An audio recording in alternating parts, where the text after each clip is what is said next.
All you need to know. Mark Solokol. Let's get straight to the big transfer of the day. Manchester United have signed Matheus Cunha from Wolves. Mark, let's start with you. Just break down this deal for us if you can. Evening. It's like being the first day at school, isn't it? Great to see you both. Yeah, big news today for Manchester United fans. Obviously, disappointment in the Europa League final. They miss out on a load of cash, but they have got a player through the door. We've got a complete agreement between Manchester United and Wolves worth £62.5 million, which is payable in 3 instalments. This is subject to a visa and confirmation of registration. I think the key thing with this is the Brazil international wanted Manchester United. He's been making all of the right noises over the course of the last few weeks and months that his destination for him was Old Trafford and only Old Trafford. And this is a player that scored 33 goals in 92 appearances for Wolves and becomes Ruben Amorim's first signing of what is going to be a key summer for Manchester United. Yeah, interesting you should say that Cunha desperately wanted Manchester United. I think United were pretty impressed that his desire was to come to Old Trafford, given that there was no European football, of course, next season. And they've been tracking him for a while. The opening game of the season before last, when he performed so well at Old Trafford. So, Carve, United, on the first day of this window, making what looks like a statement signing. I think United are saying we still mean business. The season only finished a few days ago. Last season was totally unacceptable from United's point of view. There have to be big changes. Now, the first big change is a player as good as Matheus Cunha coming in. Everyone's seen what he could do at Wolves.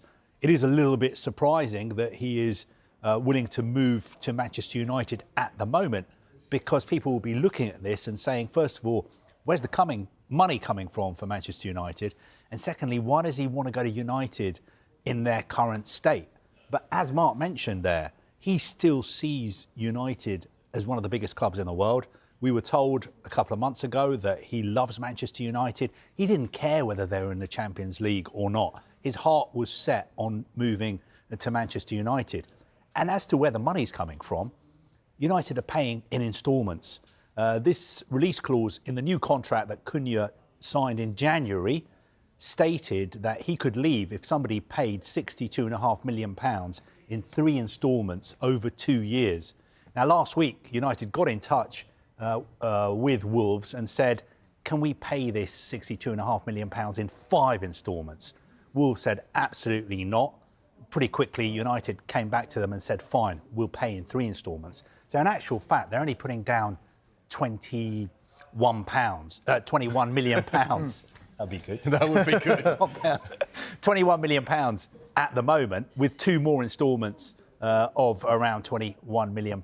So for a club as big and rich as Manchester United, it is an affordable deal. Although I hear what people are saying about United having FFP, PSR concerns and the finances not being as good as they used to be in the good old days. Mark touched on it there about what Matheus Cunha can bring to Manchester United. If we can just look at some of the stats from last season, you can see exactly why Manchester United were desperate to sign Cunha.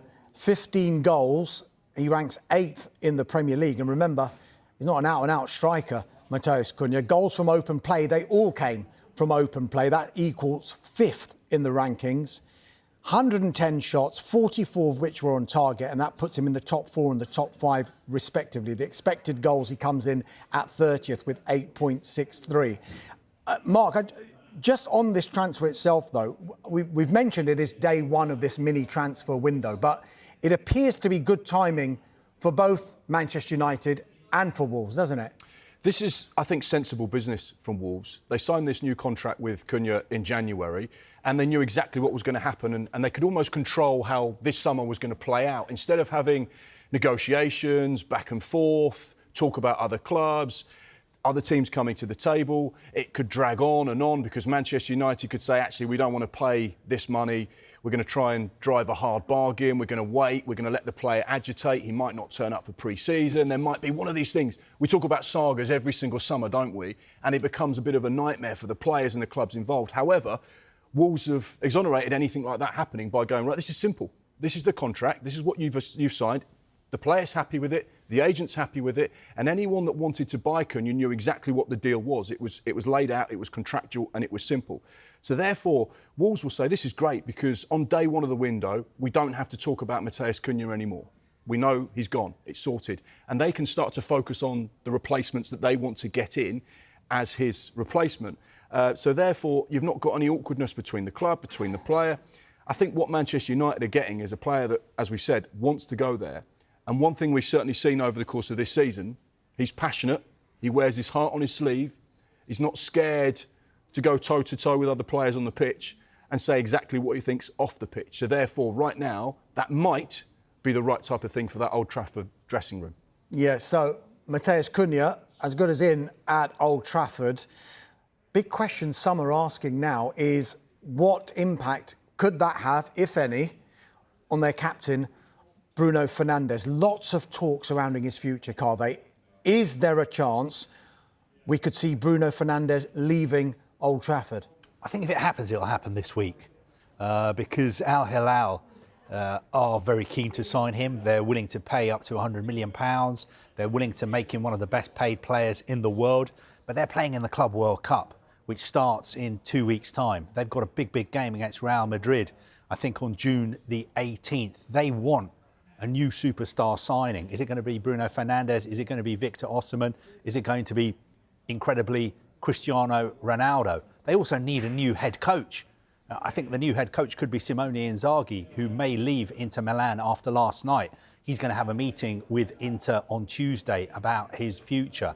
But getting back to Bruno Fernandes, if you're a Manchester United supporter, do you trust what your manager said in public? Because I think on Friday it'll probably be the last time we hear from Ruben Amorim for a while. He was very clear.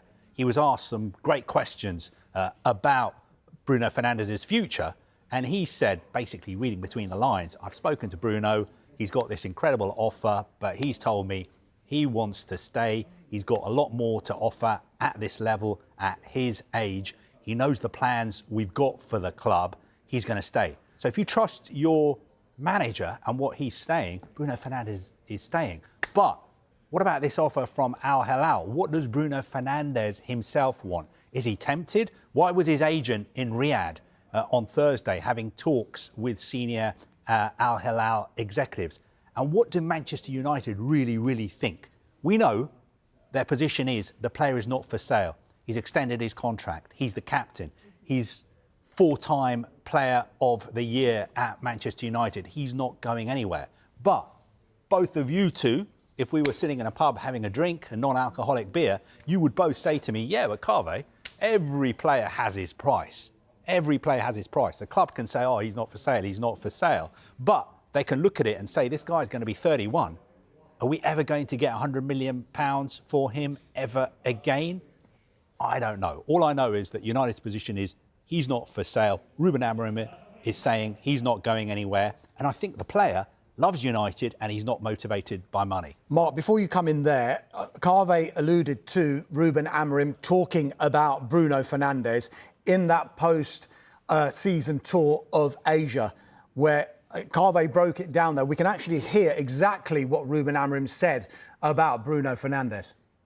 I think he wants to stay. He's saying no to a lot of things, but it shows that he wants to win. And I think he's really young, he's really good. He needs to be on the best league in the world.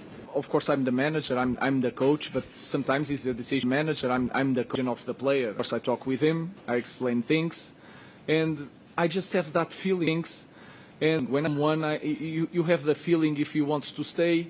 Of course, sometimes in a lot of games this season, he was so frustrated. But he knows what we are doing. So the thing that I have every time I speak with him is that he wants to continue, for sure, in Manchester United, but you never know. For sure in Manchester United. Out of money that Al Hilal are offering, supposedly, the club can turn that down, given the financial picture. Yes, we can find another way to win money. Yeah, interesting quotes there from the Manchester United head coach, Ruben Amorim. He says he wants Bruno Fernandes to stay. He believes Bruno Fernandes will stay, and you can see why he would want his captain to stay. Have a look at some of these stats that Bruno Fernandes is compared to the other players in the Premier League. Most chances created. In 57 games, he's created 158 chances for Manchester United in the Premier League. Yes, he has played more games than the others, but he is by far and away clear of the next man in line there, Mohamed Salah, who's got 107 from just 5 games fewer. But 158 chances created in 57 games. You can see why on the pitch, perhaps they can't afford to do without Bruno Fernandes, Mark. But could you argue off the pitch, they can't actually afford not to accept this bid if it was to come in?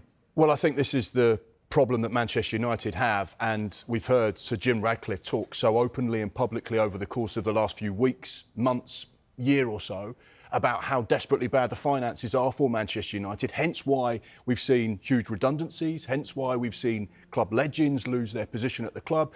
They have been going through the organisation, the business, with a fine-tooth comb to go, right, we need to save as much money as possible and we need to turn this from a loss-making football club into a profitable one. So therefore, all of those noises would lead you to think, well, actually, they're actually looking at things off the pitch at the moment. They need to get financially their house in order before they start to invest in the team. And therefore, when you get this kind of money potentially on the table, should Al Hilal move to get Bruno Fernandes, it might be hard for Manchester United to say, actually, no, we're going to stick with Bruno. He's a part of our footballing philosophy. On the pitch, we need him. That goes against the noises that have come out. I think the way that Manchester United play this with regards to a PR perspective is going to be key, because ultimately every player has his price, as Carve said. They'll want to be seen publicly. We don't want to sell any of our best players, particularly our captain. But actually, they might say, well, this is really good money.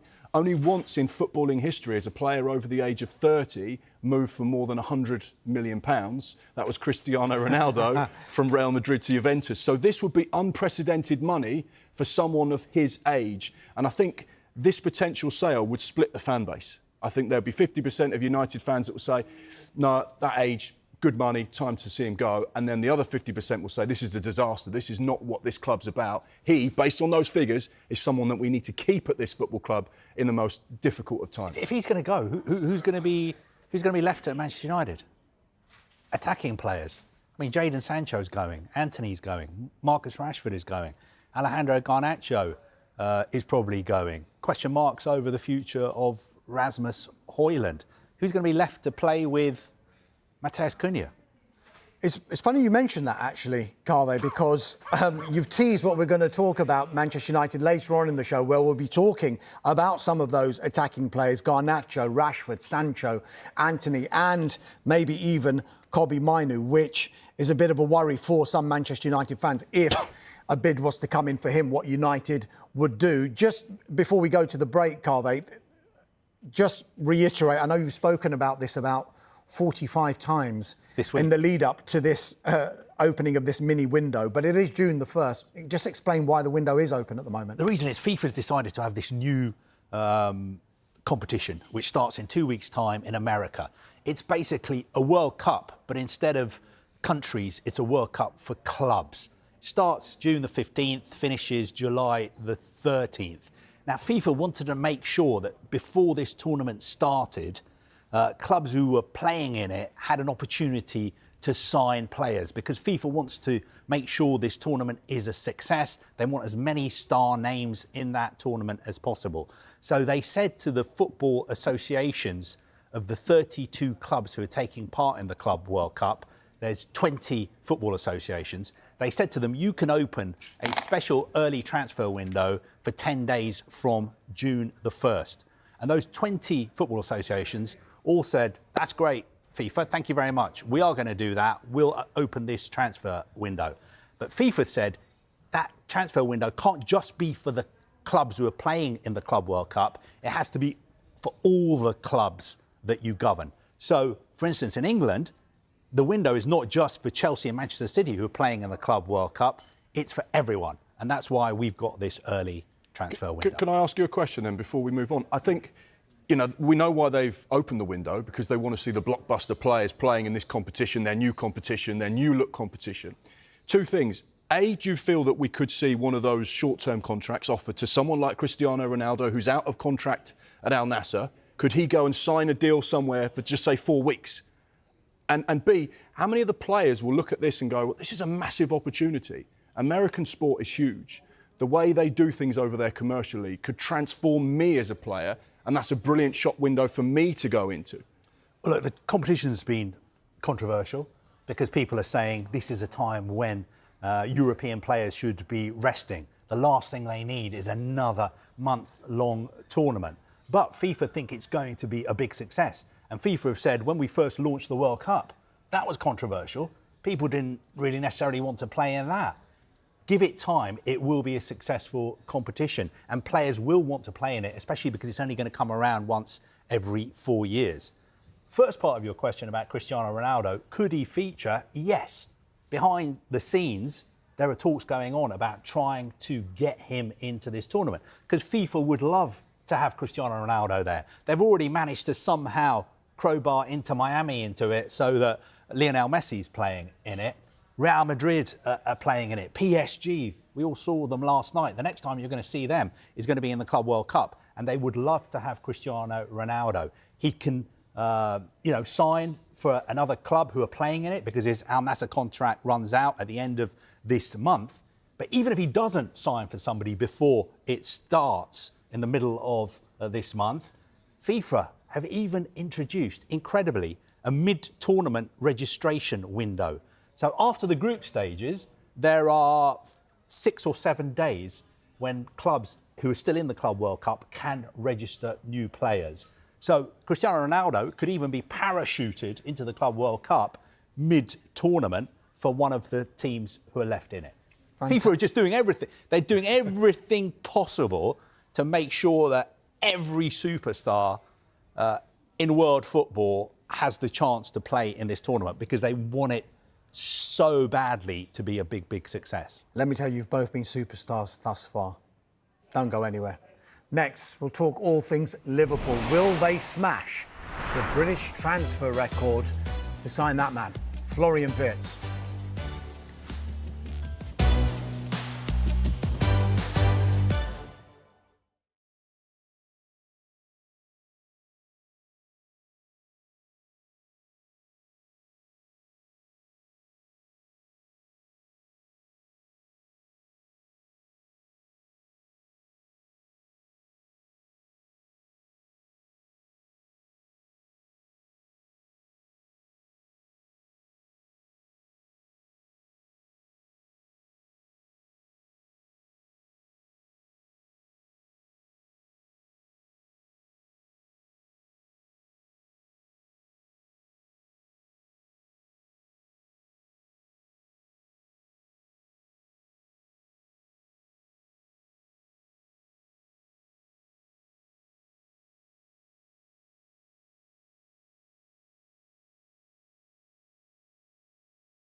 And Carver, you had a good stat on... I might say, have you got the XYC?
Yeah, welcome back to the Transfer Show. We've been speaking all Manchester United in part one. Let's talk Premier League champions Liverpool now.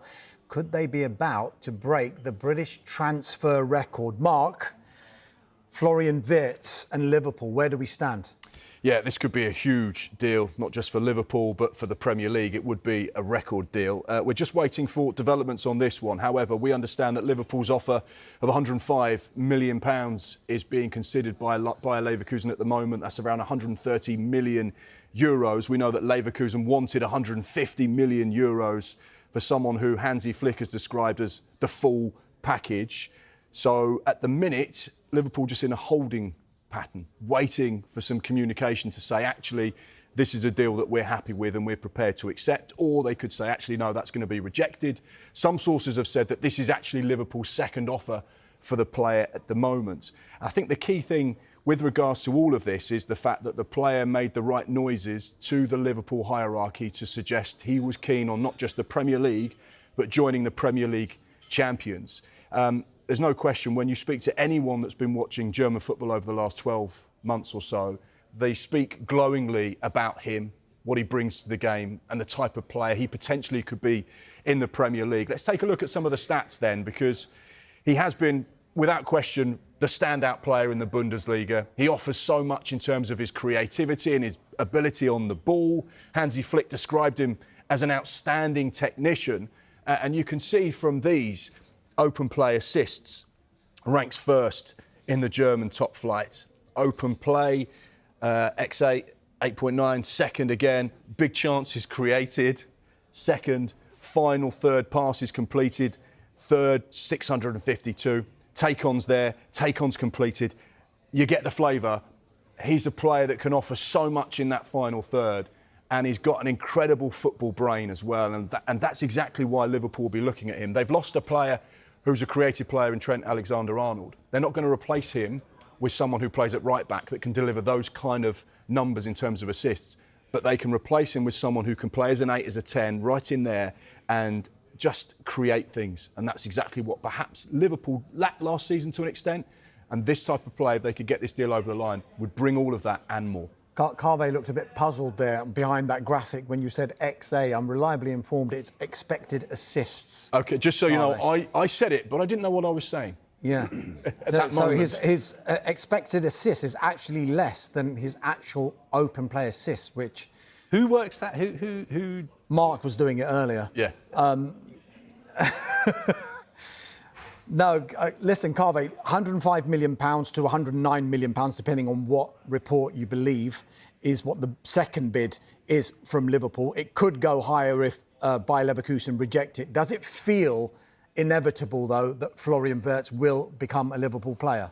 You know, if I was a Liverpool supporter, I would be thinking this is good news that the offer hasn't been rejected, because you know how transfers work. If Bayer Leverkusen were not going to entertain an offer at the level of £105 million, we would have heard about it on Friday. Yet here we are 2 days later, and there's been no update from either club about whether that offer has been accepted or rejected. So I think the direction of travel is that he's going to become a Liverpool player. And I think it is fantastic news for Liverpool that a player as good as Florian Wirtz is turning down Bayern Munich. How many German players, especially at his age, 21, 22, saying no to Bayern Munich, also turned down the opportunity possibly to play for Manchester City, although City, I think, would say that, no, we walked away from the deal because when you added up the transfer fee and the wages, you were looking at an investment of almost £200 million, so that's why we're not getting him. But still, it is incredible that he has decided, although he had reservations to begin with about leaving Germany because he wanted to stay at Leverkusen or move to Bayern Munich, he's changed his mind. He wants to go to Liverpool. The only reservation I would have about this, and I'm not an expert in German football, I see some of it on TV, but I haven't been to a Bundesliga game for a few years. The only reservation I would have is, speaking to our colleagues at Sky Germany, they would say, from our point of view, we think it would have made more sense for him to go to Bayern Munich first, 3, 4, 5 years, and then move to Liverpool, because he needs to develop physically maybe he's not ready physically yet for the Premier League. Having said that, maybe our colleagues at Sky Germany are just a little bit bitter that he's turned down Bayern Munich, because they're not used to anybody turning down Bayern Munich. So I'm looking forward to seeing him, and I'm pretty sure next time I see him play after he's played for Germany will be in a Liverpool shirt. Mark, Carve says the direction of travel for Florian Wirtz is Bayer Leverkusen to Liverpool. Is the direction of travel for Milos Kerkez Bournemouth to Liverpool? You put me on the spot there. Yeah, it's a transfer that's been spoken about for what feels like weeks and months. But there has been no club-to-club communication as of yet, despite what's been said from other outlets and on social media and things. I think this week could be a big week, though. I get the feeling that this week there will be movements made. Obviously, Liverpool fans were so frustrated throughout the course of last summer because they did very little transfer activity. But I guess Michael Edwards and Richard Hughes had a big burning hole in their pocket with the money they didn't spend last summer, and hence why they're now able to come to the transfer table and go to town and go and get the best players in European football, go and activate release clauses, go and strengthen in every single position that they want to. Milos Kerkez is a key player for Bournemouth. Started 38 Premier League games out of 38 last season. It's been a huge part of their record-breaking season. You know, most wins, most points, most goals, best defence. He's been a huge part of that. But the noises would suggest that there is interest from Liverpool and that potentially something could happen. I think the key thing to note is that no official contact, no official bid, and at the moment, Milos Kerkez is very much a Bournemouth player. They've already sold Dean Howson. They're in no position where they have to sell anyone. But I do think this could be a key week or so. Yeah, key week, says Mark McAdam. So Milos Kerkez could be on his way to Liverpool. Florian Wirtz could be on his way to Liverpool. But one man who's already signed for Liverpool from Bayer Leverkusen is their right-sided forward player, Jeremy Frimpong. I think it went quite easy, you know. Obviously, Liverpool came and they said they had interest. And obviously, for me, it was a no-brainer, you know. For me, it was like, whatever you guys do, just get this done. You know, my agents, you know, just get this done. The Liverpool fans, I'm going to give my all, my energy, my work rate, and hopefully we can win together. We celebrate together. We do everything together. Carve, June the 1st, and we're already talking about the Premier League champions potentially spending close to £200 million to strengthen a championship-winning squad. Is it looking ominous, you think, for the rest of the league? I mean, I'd be a little bit worried if I was one of their rivals. I mean, having said that, even if they spent £200 million this summer, they didn't spend very much money last summer. They signed Chiesa and they signed Mamardashvili, the Georgian goalkeeper who stayed out on loan. So they've got a little bit of extra money from last summer and January to spend. But I think Frimpong will turn out to be a really good signing for them because he's so versatile. Shouldn't look at him as a ready-made replacement for Trent Alexander-Arnold because he can play as a right back, a right wing back, right side of midfield, further forward on the right-hand side of their forward line as well. And don't forget that it's the African Cup of Nations this January. And it's likely that Mohamed Salah is going to be away at that tournament in Morocco with Egypt. So around that time, he could really come into his own. And also, I think it gives Arne Slot more tactical flexibility, different ways of playing, and it increases competition for places as well. I think the one position, if I was a Liverpool supporter, I would really want looking at, though, is the striker, the number 9, out and out player who can get 20, 30 goals. And there's likely to be some changes in that position as well. Will Liverpool be able to get one of their top targets in that position? I think if they manage to do that, then I would be really, really worried if I was one of their rivals. So one definitely in, 2 potentially coming in, and Carve's talking about a striker. Could they recruit in that position as well? But Mark, 1 on his way out potentially. Yeah, this was agreed this afternoon from our sources here at Sky Sports News. Caoimhin Kelleher, the goalkeeper who's featured at times over the course of this season. It feels like he's been a big part of what Liverpool have done over the last few years, despite not being their number one obviously behind Alisson. We know that the deal has been agreed between Liverpool and Brentford, which is an initial £12.5 million that potentially could rise to 18 million. We're expecting Kelleher to have his medical tomorrow for Brentford. And I think the key thing here was the desire for him to be a number one. He said, look, I've played my role in Liverpool over the last few years. Now it's time for me to be the main man, have the jersey and start week in, week out. The knock-on effect to that will be Mark Flecken going to Leverkusen for £11 million, which would represent brilliant business by Brentford, who are really shrewd in the market. They have this data model that they operate with. They've got good people there that do some good business. And to get 11 million for a 32-year-old, who they paid 1.5 million for, would be seen as exceptional business. Talking about exceptional business, will Arsenal get some exceptional business done? Their search for a striker continues. Will it be Gyökeres or Sesko or neither? Stay with us.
Welcome back to the Transfer Show. Things already heating up on day one of this mini transfer window.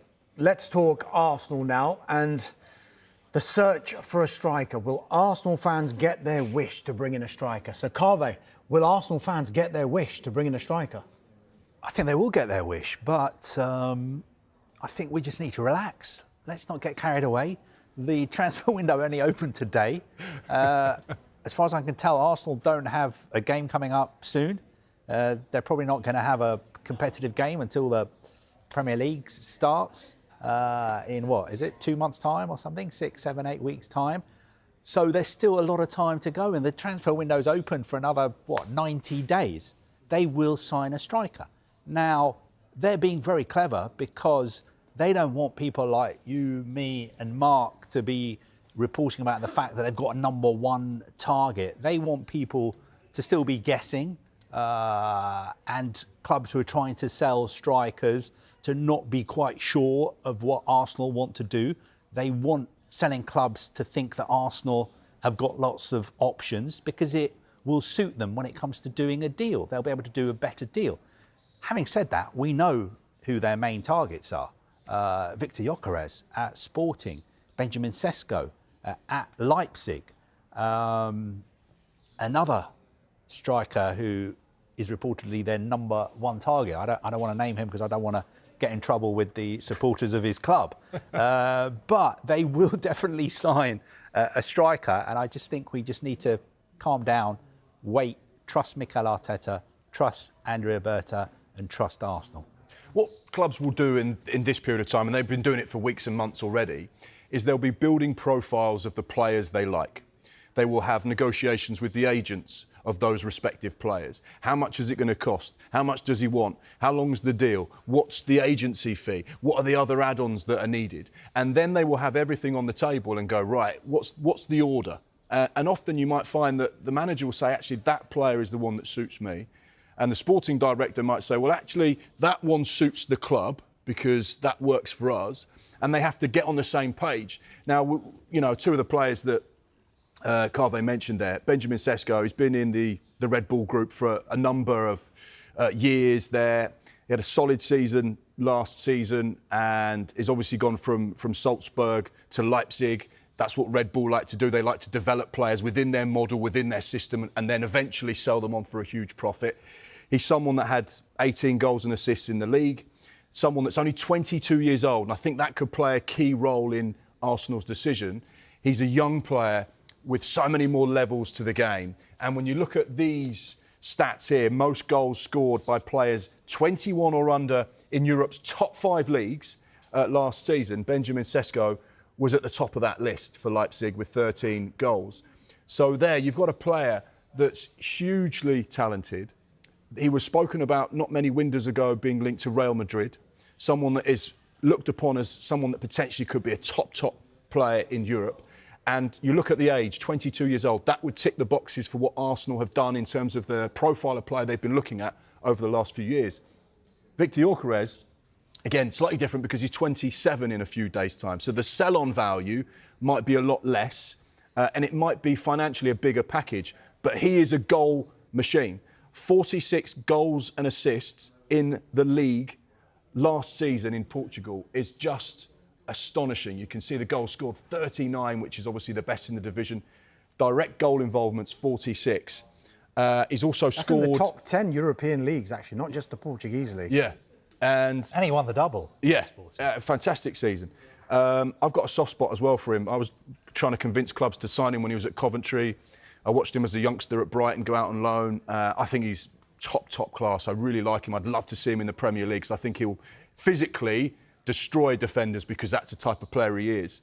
But that age, 27 in a few days, that might be where teams go, we spend a lot of money on him. Can we recoup any of that back? I don't know. But then, of course, you know, it's not just 2 on the list at Arsenal. There'll be other players there. But those are 2 prominent ones to keep an eye on. Yeah, there certainly will be a few players on the list for Arsenal and Mikel Arteta. But he has said that firepower and more goals is what he's looking for next season. What is clear as well with the amount of injuries that we had in the front line that we need to go threat. We need the firepower out there. Understanding that the context can change tomorrow, you know, and we cannot rely just in the numbers that we had before. And we have to add goal, we have to add creativity, we have to add numbers, and that will be in different positions.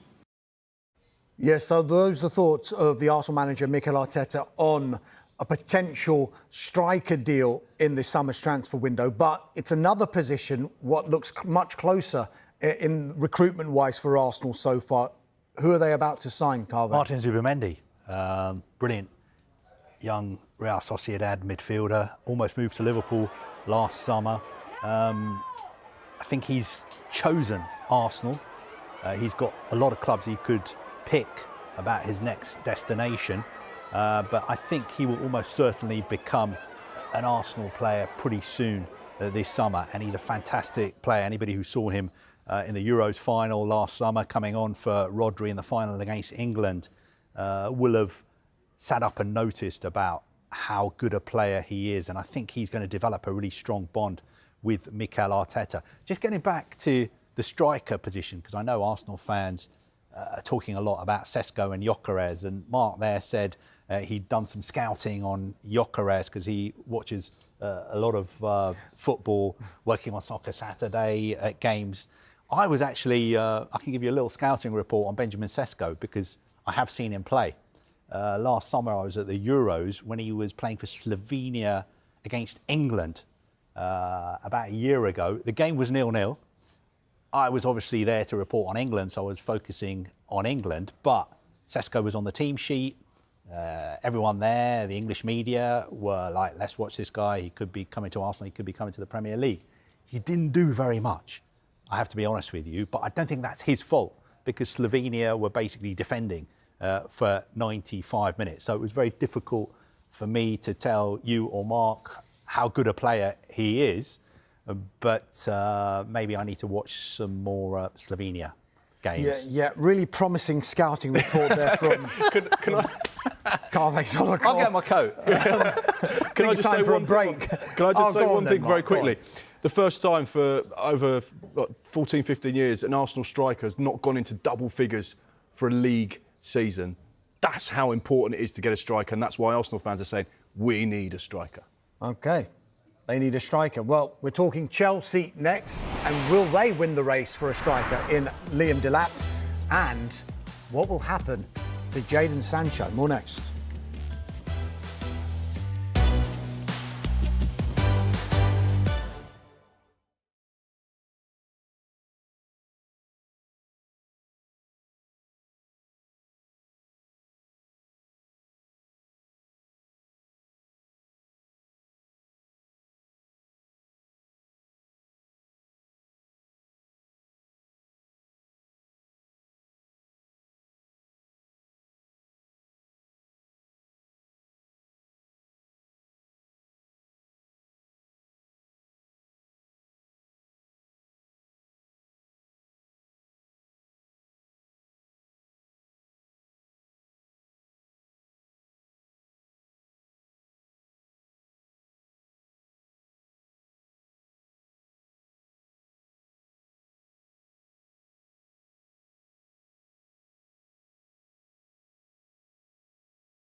Welcome back to the Transfer Show. Been quite a good season in the end for Chelsea, qualifying for the Champions League and, of course, winning the Europa Conference League.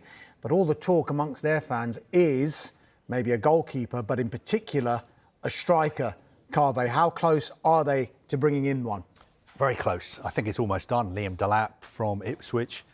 They've triggered the £30 million release clause.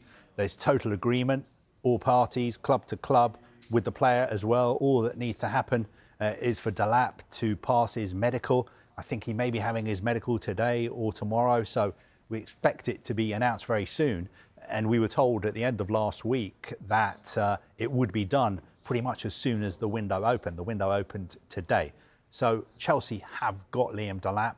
Great deal for them, because I think almost half the Premier League wanted to sign him, and he's picked Chelsea because he really believes in what is happening at Chelsea at the moment. He's got relationships with key people at the club because he's worked with them before at Manchester City, and also they're in the Champions League.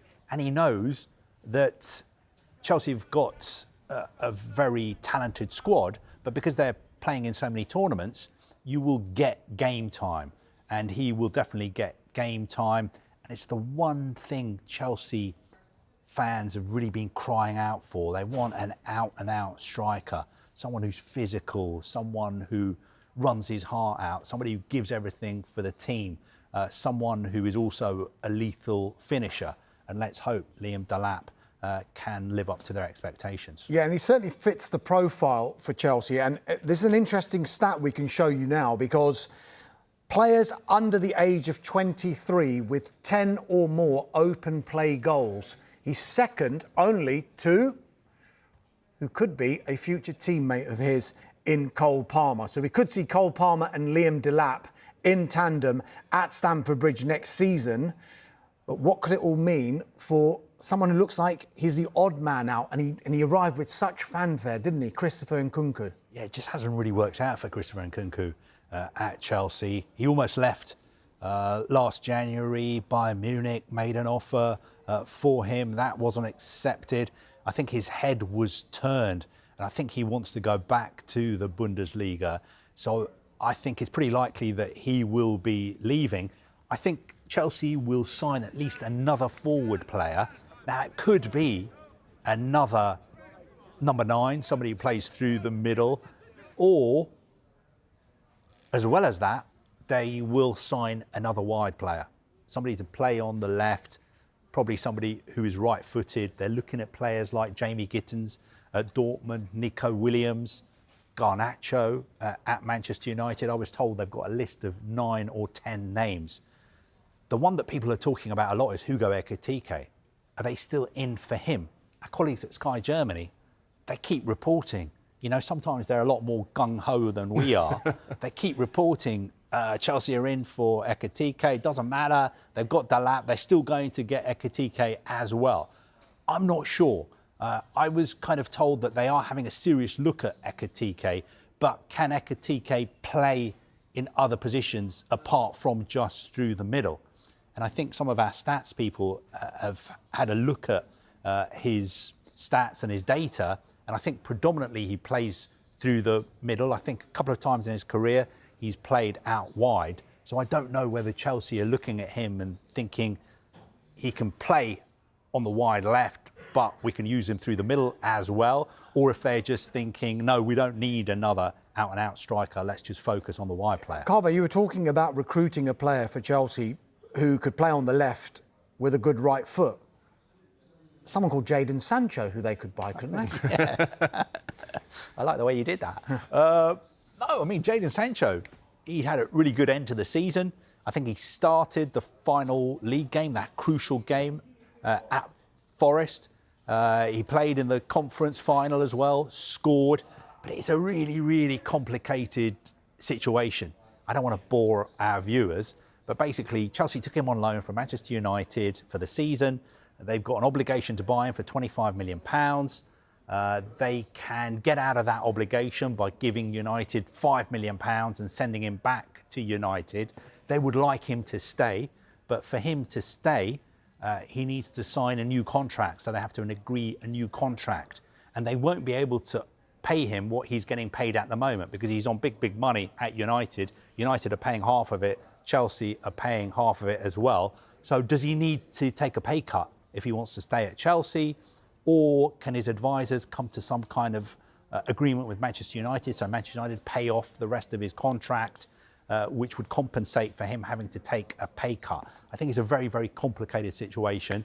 I think it's touch and go whether he stays at Chelsea, but some very senior people at Chelsea would like him to stay, but he's got to fit into their wage structure. You say fit into the wage structure. Just very quickly, Kaveh, just explain that bit of compensation that Manchester United might get if he doesn't end up going to Chelsea. Yeah, I mean, Manchester United have been clever because I think there was no loan fee, was there, when he moved from United to Chelsea? But United put an obligation. So Chelsea have to buy him £25 million. If they want to get out of that, they've got to give United £5 million to send him back. OK. Time is flying. We've got so much to talk about. Manchester City, Newcastle, Tottenham Hotspur, and more on Manchester United. And what is the future in store for this man, Alejandro Garnacho? More next.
Welcome back to the first transfer show of the summer. The window opened today, believe it or not, and will close on June the 10th before the start of the Club World Cup.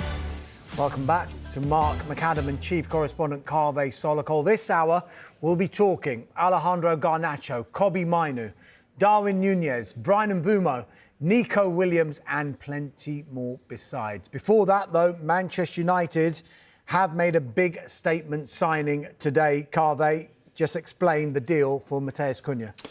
Yep, United have completed the deal. They triggered the release clause. The background to this is that back in January, lots of clubs were interested in signing Cunha, but it ended up in a situation where Cunha signed a new Wolves deal, but crucially, his representatives made sure there was a release clause in that new deal. And that release clause was £62.5 million. And United last week got in touch with Wolves and said, we would like to trigger this release clause and we want to pay the £62.5 million in 5 instalments. Wolves said, hey, hold on a second. That's not going to fly. Look at the contract. The contract says the £62.5 million has to be paid in 3 instalments over 2 years. And pretty quickly, United came back to Wolves and said, fine, we'll do that. The player has since had a medical. He's passed the medical. The deal has been completed. He will become a Manchester United player. I think it's a statement signing for United because most people, one, would be saying, if you're not a United fan, why does he want to go to Manchester United? He's a great player. United are not in the Champions League. They're not in Europe at all. Surely he wants to move to a club who are in the Champions League. But that's not the case because Matheus Cunha thinks United are still one of the biggest clubs in the world. He loves Manchester United and he is delighted that he's got this move. And United, where they're getting the money, people are saying, hey, I thought their co-owner said they've got no money. They were going to run out of cash. Where's this money coming from? Well, United are still a massive cash-generating, revenue-generating machine. OK, their recruitment has been very poor recently, but they still turn over a lot of money. And this transfer fee is being paid in 3 instalments. And also there are lots of players who they may sell this summer as well to balance the books. So a good deal for Manchester United on paper, a good deal for Cunha. He's got his dream move. Also a very good deal for Wolves because they were very smart. They protected their position. They made sure that if something like this happened, there wouldn't be a saga. We wouldn't have twists and tales and the player going on strike and multiple bids coming in and being rejected. Manchester United knew what they had to do to get him. They did it, and they did it quickly. It's out of the way now. Wolves can now start planning for next season and use some of this money to maybe strengthen their squad and help their head coach Vitor Pereira, who did such a fantastic job when he came in last season, build on what he did last season. I think we could see a lot of these release clauses. They are in place for various players. Dean Howson, Bournemouth, Real Madrid, simple. Delap to Chelsea, simple. It's going to do us out of a job. There's Palace. going to be no transfer sagas anymore. But it's all in black and white there, and it stops the saga, which so many transfers can become. And therefore, if the players are happy on the players' side and the representatives, the clubs think, well, actually, we're happy with that deal. We sold him for that price, we'd be happy. It makes everything so much more smooth. And I think you'll see a lot more of that in Premier League deals moving forward. Mark, Kaveh mentioned the fact that Cunha's arrival could throw into doubt the futures of some of United's other forwards. Alejandro Garnacho is one of them. Does he have a future at Old Trafford? It certainly feels like the noise is coming out through social media and from the player. It feels like his days at Old Trafford are numbered. Of course, the club's position will be the same. We don't want to sell any of our superstars. And at 20 years old, and someone that could be hugely influential for many years to come, they're not going to want to let him go for cheap. However, he would be one of those players that represents 100% profit on PSR. So therefore, if Manchester United are looking to rebuild, Garnacho's name could be in that circle of players. They think, well, actually, that could maximise income for us, which would allow us to invest in other areas of the squad. I think there's a couple of interesting things we saw on Instagram from Alejandro Garnacho, a rather cryptic message. You can take what you want, of course. Manchester United finished the season and then went out to the Far East to play some money-driving games. And he said, finally, obviously on an airport runway there, with a crying emoji, a praying emoji, and then a palm beach emoji. Finally, he's getting his opportunity. Finally, his season's coming to an end. There's no question. Is he saying there that finally we're back from this pre-season tour and I didn't want to go on it? Is that why it's controversial? Because he's... Maybe. And that's stepping out of line, because obviously if you're a Manchester United player, United are paying you, and if you are going on a post-season tour, that's what you have to do. And just be quiet and do what you're supposed to do. You play and don't get on social media, posting those kind of comments. Yeah. We were actually trying to work out whether that was a prayer emoji or a high five. It is a prayer emoji, isn't it? I think so. If it's a high five one, he could argue this was a great trip. Yeah, great trip. High five. Yeah. Who knows? We love reading into social media. No question that his future will be a big talking point over the course of the next 10 days, possibly even into the rest of the summer. But what would Manchester United potentially lose in Garnacho? Someone that's been absolutely electric at times, but Manchester United fans will probably say we haven't seen enough of the Garnacho we know he can be.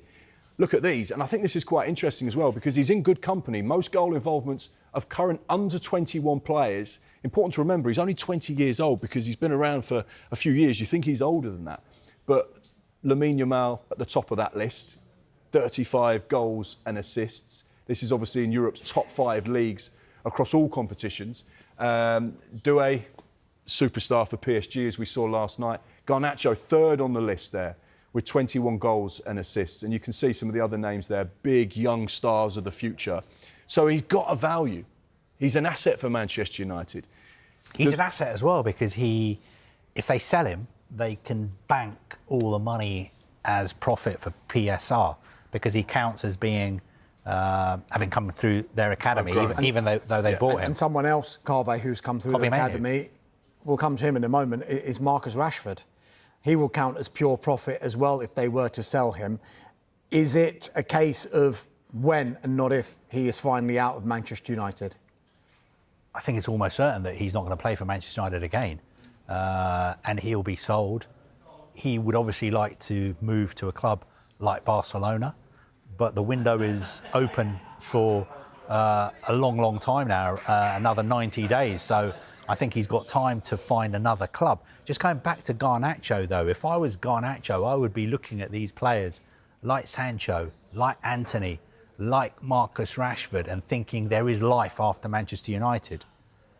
These players, some of them went on and played in the Champions League last season, played in European finals, and the kind of clubs who are after Garnacho are Champions League clubs. Chelsea being the Champions League, he could be playing for them. Napoli, Champions League, Club World Cup, Champions of Italy, he could be playing for them.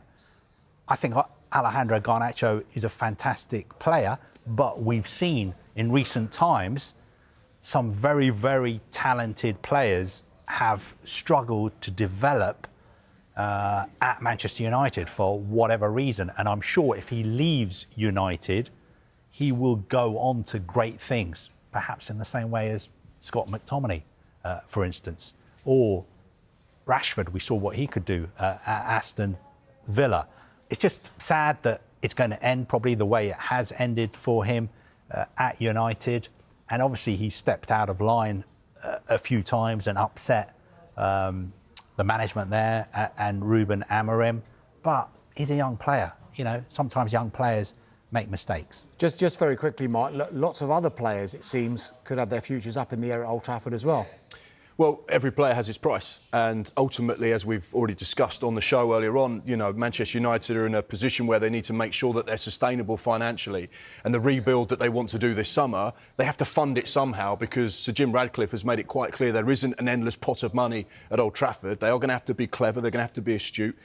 I know Carve's mentioned the likes of Antony, obviously a huge investment for him, 100 million euros. You know, what would they claw back from him being away at Real Betis if they were to sell him? Marcus Rashford, Garnacho, Sancho, Kobe Mainoo. There are young players there. There are players that they want to shift off the wage bill as well. Some of the high earners, the likes of Casemiro and so on and so forth. So I think Manchester United are, without question, a club to watch to see what they can do. And they will try and financially navigate their way through this window to put themselves in the best possible position. And that might mean selling some of these young big stars. Carve out another club What's to going to be watch left in at this. Manchester United? Sorry? What's going to be left? I mean, he's going through all these, the players who could be leaving, and I mean, I suppose there's Cunha. Well, I suppose you could argue Ruben Amorim wants to bring in the players that are going to fit into his style and his formation, and he probably has been there for... What happens if that doesn't work? Well, let's cross that bridge. That's football, as they say. I guess it doesn't help Manchester United that Liverpool are doing so well as well at the same time. They are, of course, the champions of England for the last season. We've talked about Florian Wirtz. We've talked about Jeremy Frimpong. We've talked about... Who was the other player we talked about? Kirkes. Milos Kerkez as well. Thank you very much indeed. But could there be a revamping almost of their front line as well? Could we see a few changes there? Yeah, I mean, we could see, for instance, Darwin Núñez leaving. There's been lots of talk about maybe there's some interest in Saudi Arabia. We've looked into that. I've spoken to some people in Saudi Arabia. They're not giving me any indication that anything is imminent. But there are question marks over his future. At the moment, he's the club record signing. Luis Diaz, he is scheduled to be sitting down to have contract extension talks with Liverpool, his representatives. But we know for a fact clubs like Barcelona have been interested in signing him. So I think we're getting to the situation with him where he has to either sign a new contract or he will probably be sold this summer. But I think there's still a chance that Liverpool could sign an out-and-out striker. And I think their top target, again, is a name of a player I don't want to mention because I don't want to upset the fans of his club. But I think if you speak to Liverpool fans, they'll say we're very happy with Frimpong, very happy when we get Wirtz, very happy if we get Kirkes. But, for instance, if Darwin Núñez leaves, our dream signing would be Mr. X. It's always about trading as well. It's not just about the players you bring in. It's about how do you fund that deal? How can you make things work financially for the club?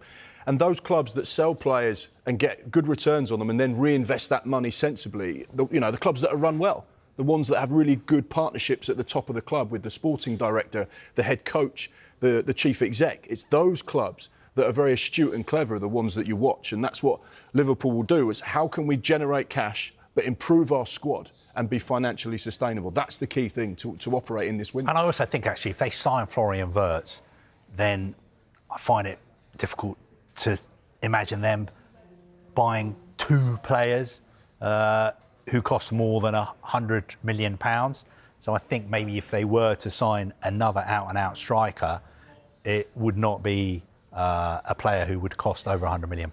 Can you guess who Kaveh Solokol is talking about? Answers to at Sky Sports News. For what it's worth, I don't think that player will be going anywhere, and I don't think he should go anywhere because he's at a fantastic club with fantastic fans, with a fantastic manager, with a fantastic squad, and they are going to be in the Champions League again as well. Yeah, and as if by magic, Eddie Howe has led Newcastle to the Champions League and the League Cup. But what does the transfer window have in store? We'll discuss that next.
Welcome back to the Transfer Show. It was some season for Newcastle United, their first trophy in 56 years with the win in the League Cup at Wembley against Liverpool and a Champions League finish as well. Mark, it means they might be able to shop in a different market, and there's lots of talk about the man behind us here, Bryan Mbeumo from Brentford.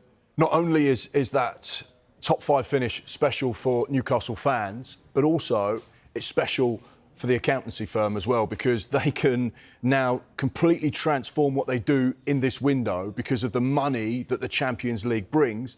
It also brings the opportunity to sign players that covet playing in the greatest European competition that club football can deliver. And therefore, when you're going to the transfer table and saying to players, look, we've got Champions League football, this is a great place for you to come and be, absolutely, it makes a huge difference. One player they've liked for some time, Bryan Mbeumo, they're looking to strengthen at right wing. That's a player, a position they'd like to target, they'd like to improve on, they'd like to add to that side of their front three. And Bryan Mbeumo would absolutely tick all of those boxes. He's just had his most prolific season for Brentford.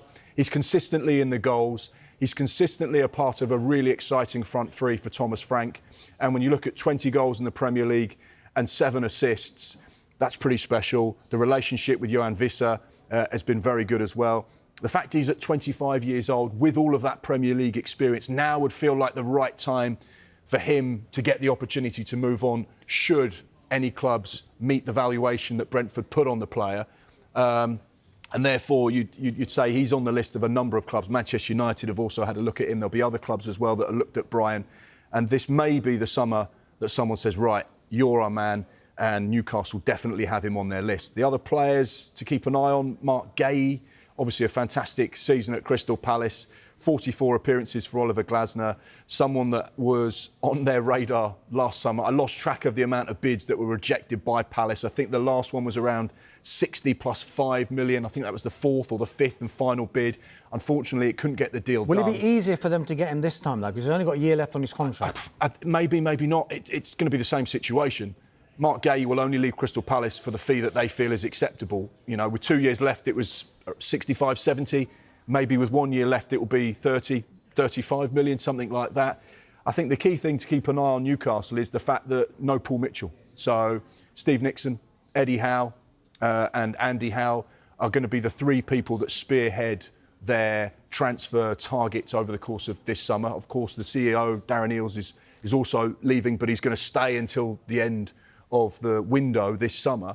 So Eddie Howe will have a big say on what happens. But that's no different because Eddie Howe has always had a big say on what happens. You know, from the moment he walked in at Bournemouth in 2008, he was doing the transfers himself right the way through to being involved here at Newcastle. He likes to know his players. He likes to know the players that the club are trying to sign.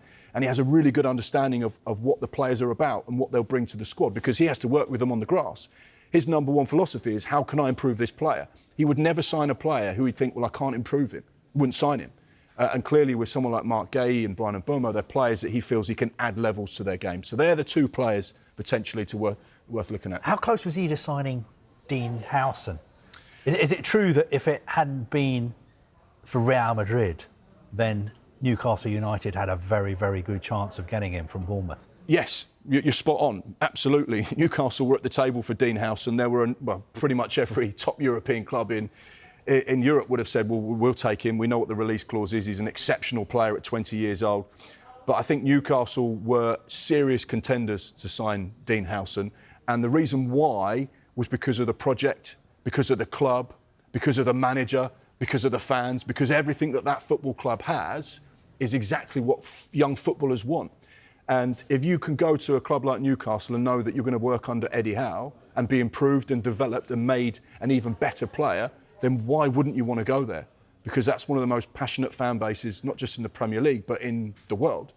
And it's such an exciting time. You know, got to the Champions League a couple of years ago. They got to a cup final, beaten by Erik ten Hag's Manchester United. They won the League Cup this season. They're back in the Champions League. That's a club that's going places. And therefore, if you're a young player, you go, that's a bit of me.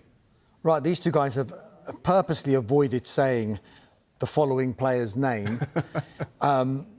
But we will talk about him because as much as Newcastle United will want to recruit, I guess one of the biggest things that they would want to do will be to keep this man. And there's nothing to say that they won't be keeping Alexander Isak, is there?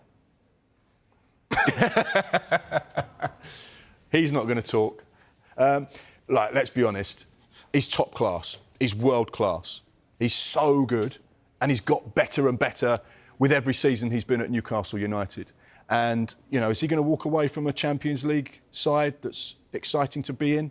And probably not. Is someone going to be able to pay the money that Newcastle United would want? Probably not. Anything is possible in the transfer window, and we know that, and things can change with one phone call. But I would be surprised at this stage if he were to depart Newcastle. Just to illustrate how good he is, look at the company he is keeping with regard to goal-scoring seasons at Newcastle United. Best goal-scoring seasons for Newcastle in the Premier League era. He comes in at 4th with 23. Look at the names on that list. Andy Cole tops it on 34, but I think that was a 42-game season. It's still pretty impressive. Alan Shearer, Les Ferdinand, and 2 more. Goal fest for Alan Shearer in 2002 and in 2000 as well. So, Carve, you've done well. Can I say one thing on him, actually? Without mentioning his name? Yeah, go on then. One thing I would say is he's got 3 years left on his contract.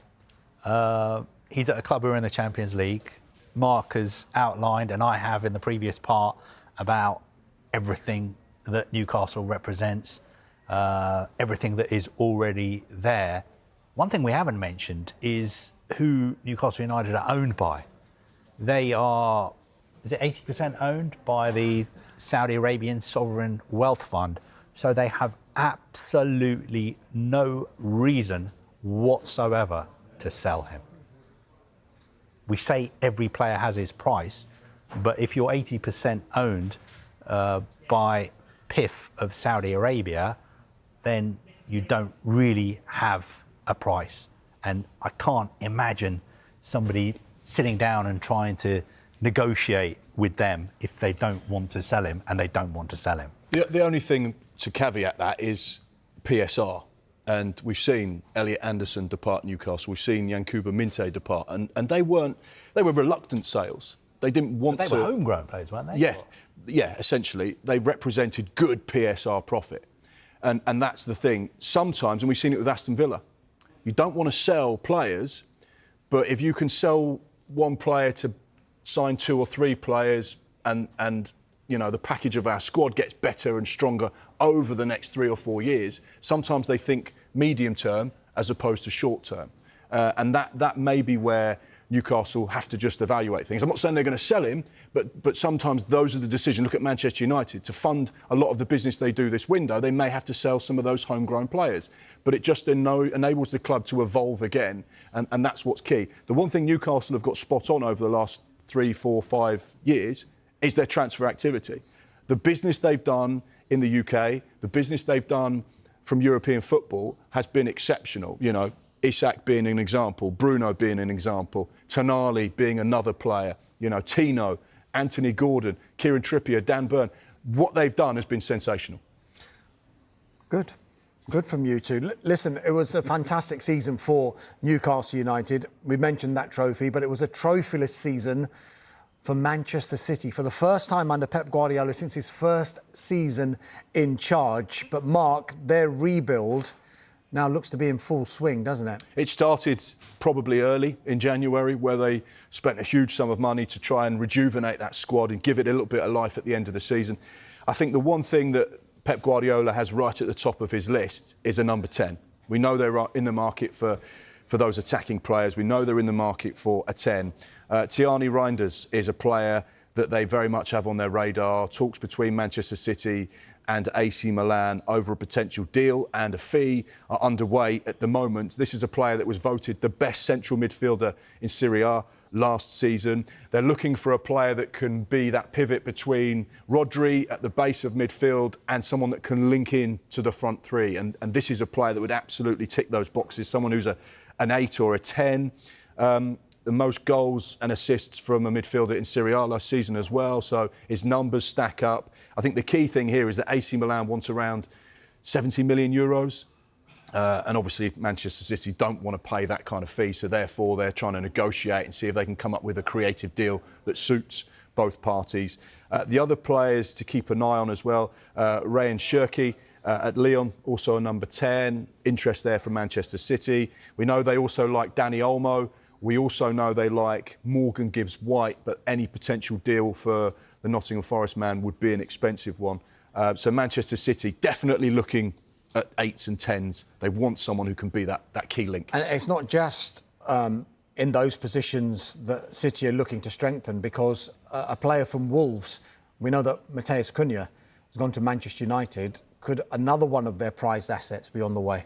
Yeah, very possibly. Rayan Aït-Nouri, another player who's been exceptional for Wolves under Vitor Pereira this season. We know that Manchester City are looking to strengthen at left-back. It's not one of their key target positions over the course of this summer, but if they can find the right player to fit that Pep Guardiola jigsaw, then Aït-Nouri could be someone that's very much on their radar. No talks between clubs at this stage, but certainly one to keep an eye on. Thanks for now. Look, Sunderland are back in the Premier League, but will they be able to hold on to Jobe Bellingham? Transfer news from all 20 Premier League clubs coming up next.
Yeah, welcome back to the Transfer Show. Reminder of the big transfer news on day one of this mini transfer window. Manchester United have signed Matheus Cunha from Wolves for £62.5 million. He signs a 5-year contract with the option of a further year. Right, the guys are primed. It's time now to go around the clubs.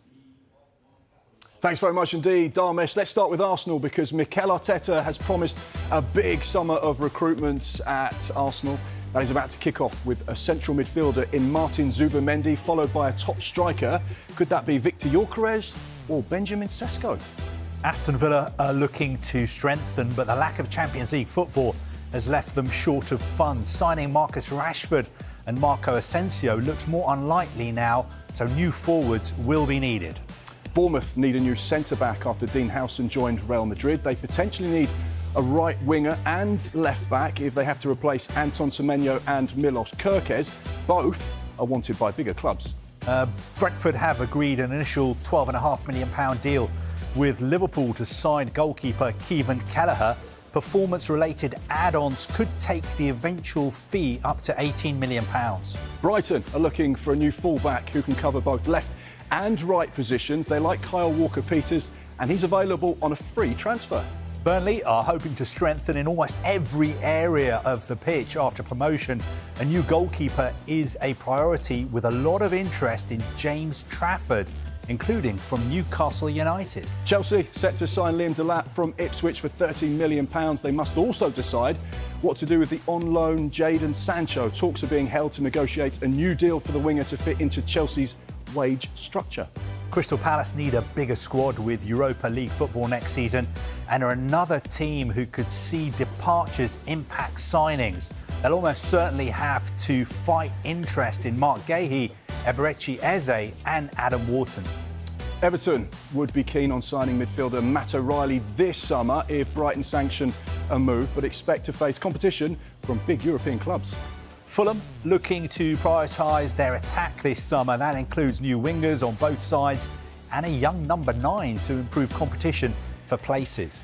Leeds want to strengthen the entire spine of their team and could spend more than £100 million in doing so. Sky Sports News has already reported their interest in Everton striker Beto.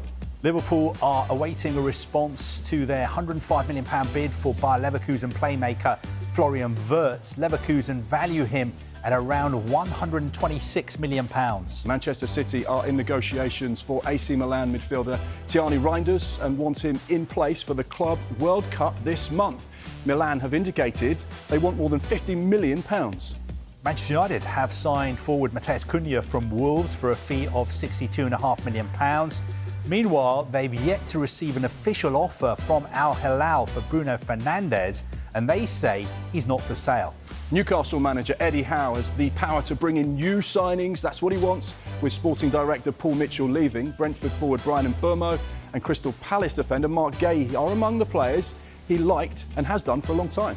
With the return to European football, Nottingham Forest want a new left-back, a number 8, a winger and a striker to bolster their squad ahead of more and more games next season.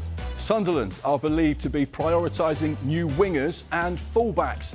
They may also need a replacement for Joe Bellingham, who is wanted by Borussia Dortmund and Eintracht Frankfurt. Tottenham have leftover priorities from the last 2 windows, mainly a creative midfielder like James Maddison and a permanent left-wing option, with the jury still out on Bayern Munich loanee Matthias Tell. West Ham are on the cusp of signing young Celtic striker Daniel Cummings as they look to build a team in Graham Potter's style. Another top number 9 is also needed too. Wolves want to give Vitor Pereira money to spend, and the sale of Matheus Cunha will help that. They want to add 2 number 10s to replace him and hope Ryan Aït-Nouri will stay despite interest from lots of other clubs. Great stuff. Thanks, Mark. Thanks, Carve. Next, we'll be talking some of the biggest names in European football who could be on the move this summer, including Nico Williams, Jonathan David and Paul Pogba. And Tottenham Hotspur are back in the Champions League, but are they in limbo as the transfer window opens?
Welcome back to the Transfer Show. Tottenham Hotspur finally got their hands on a trophy after 17 long years with victory in the UEFA Europa League. And it means they're in the Champions League next season. So it seems like all good news for Tottenham Hotspur next season, guys. But are they in a bit of limbo, particularly with the managerial situation? I think, judging by what a lot of the newspaper reporters who follow Spurs are saying, I think this could be a crucial week where we find out what's going to happen to Ange Postecoglou. Whether he's going to stay, whether he's going to go. We should get, hopefully, some clarity on his future at the club. I think it's fair to say, just a straw poll of the Spurs fans I know, I think most of them now want him to stay, whereas a couple of weeks ago, most of them wanted him to go because of the league form. But obviously now they've won a trophy. So I think a big decision for the people in power at Spurs to make, because I think it is going to be a controversial decision if they do decide to part ways with Ange Postecoglou. I know we're definitely going to miss him in the media as well, because he's box office in his interviews and his news conferences and his sound bites and his one-liners. If he does go, who would come in? Would it be a sensible time to make a change? Because at least it would give Spurs the whole of the summer to get ready for next season. They've been linked with people like Thomas Frank at Brentford, Marco Silva at Fulham as well. But let's not get carried away. Let's wait and see what definitively happens with Ange before we start talking him out of a job or start talking about potential replacements. How significant do you think it is that, as expected, we think that Fabio Paratici will be coming back to Tottenham Hotspur in regard to the managerial situation here? I'm not sure if he's really been away that much, has he? He's been sort of photographed being at quite a few Spurs games. Maybe he's been involved in some sort of advisory capacity behind the scenes. But obviously he's been a key person in their recruitment.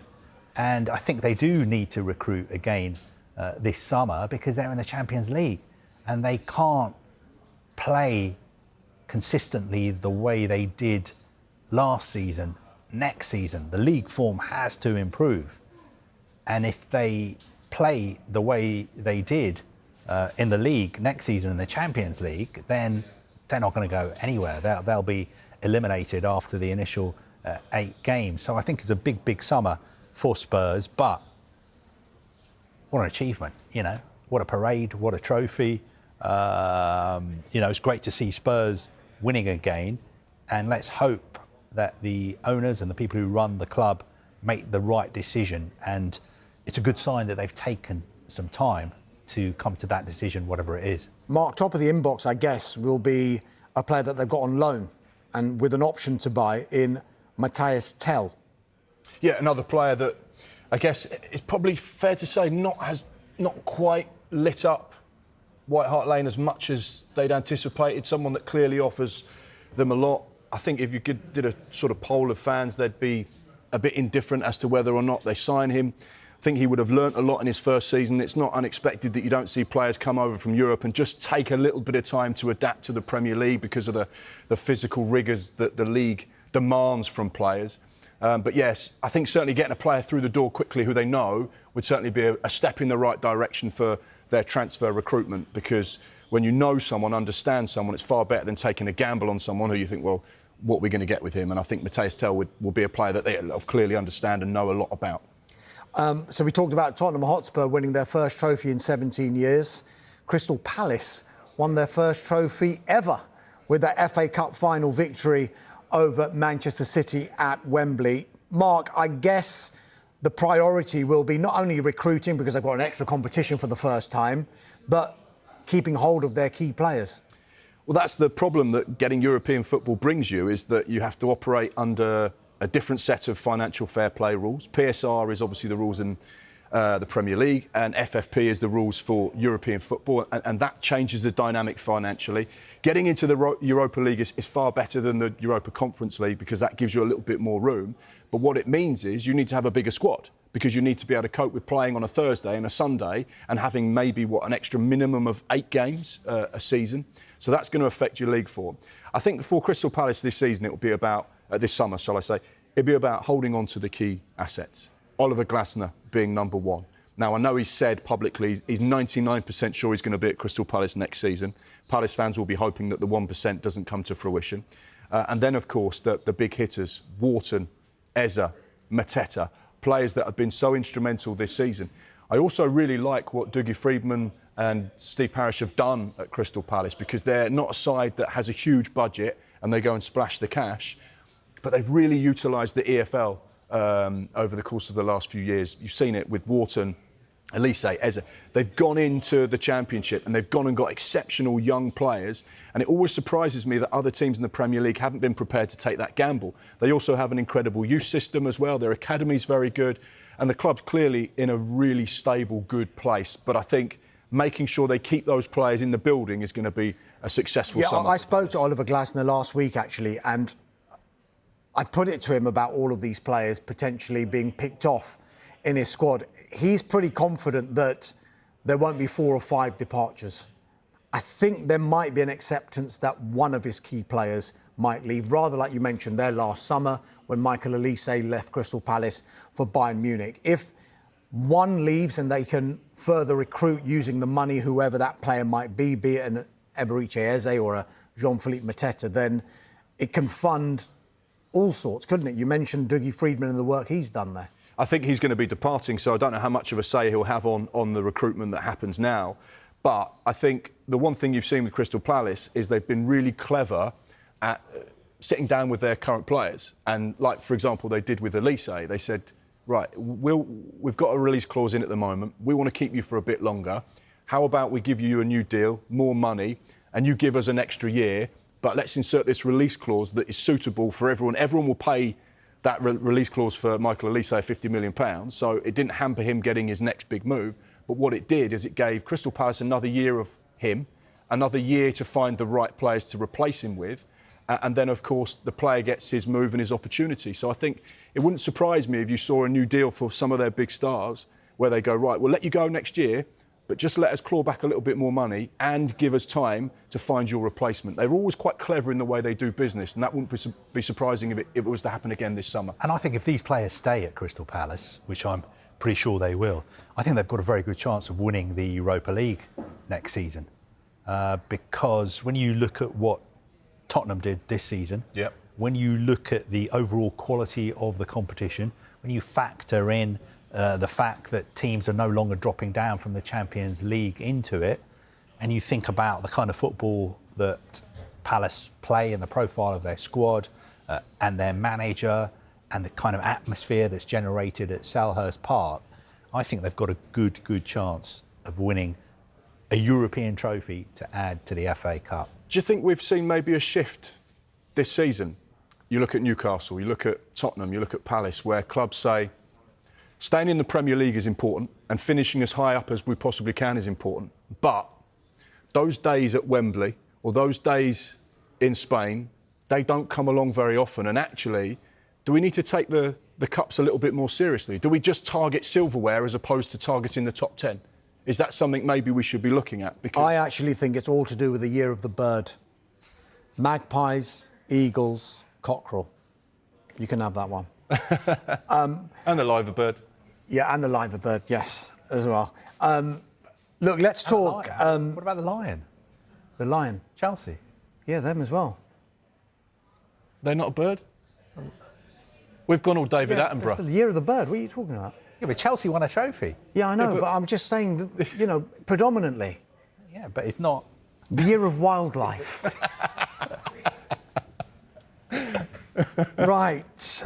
Let's look at some of the other big-name players who could be on the move in this transfer window. It's set to be a really busy one. We talked about release clauses. This man behind us hasn't got a release clause. He's obviously a free agent, Kevin De Bruyne. Before we talk about him, I just want to alert you to, he's 33 years old, but in the last season of the Premier League, look at the stats that Kevin De Bruyne turned up with. He created more chances per 90 minutes than anybody else. And this is based on a minimum of 900 minutes played. But he's beaten Bukayo Saka, Bruno Fernandes, Christian Eriksen is up there as well, and Andreas Pereira. But Kevin De Bruyne came out on top. Carve, where are we with Kevin De Bruyne? What is that stat, by the way? How do you create 3.01 chances? It's an average. Oh, okay. Yeah. Average. Sometimes it has decimal points. Bukayo Carve. Saka 3.009. Yes. That's how Yeah. in depth we're getting with the stats. Yeah, so you just missed out to Kevin De Bruyne. Anyway, Kevin De Bruyne I and his actually future. think that is not that impressive. I would have thought Kevin De Bruyne and Bukayo Saka create more than 3 chances a game.